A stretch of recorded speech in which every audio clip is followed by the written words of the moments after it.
Borneo, 1850. The humid night air trembled with the primal rhythm of gendang drums and the haunting echo of the baduk, their beats thundering through the darkness like the vengeful pulse of the jungle itself.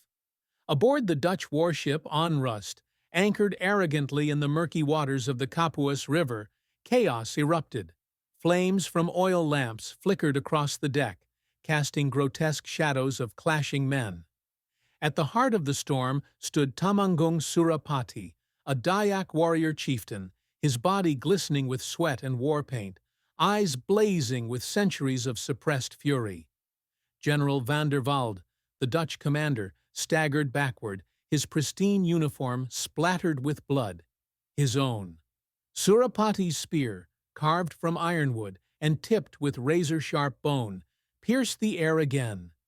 Each thrust was a symphony of retribution, a violent ode to the villages burned, the children stolen, the forests plundered.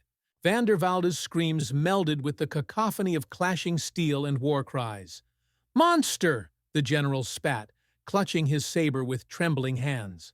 Surapati's answer was a guttural roar.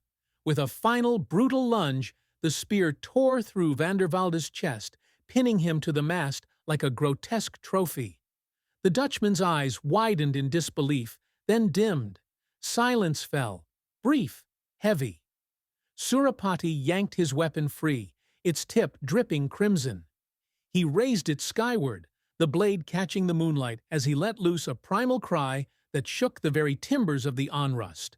Below deck, the drums answered, faster, louder. Without hesitation, Surapati vaulted over the railing and plunged into the inky river. The water hissed. Then, fire. A monstrous explosion ripped through the ship's hull, flames erupting in a golden fury, devouring wood and iron alike. Black smoke coiled into the sky, a funeral shroud for Dutch arrogance. The Onrust groaned, its cannons sliding into the depths as the river swallowed it whole. Surapati surfaced, his face illuminated by the inferno, a spectral figure of triumph. Around him his warriors emerged from the shadows, chanting his name, a hymn of rebellion.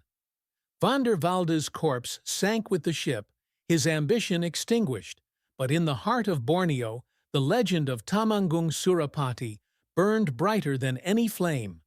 The Dutch would call it a massacre. The Dayak would call it justice,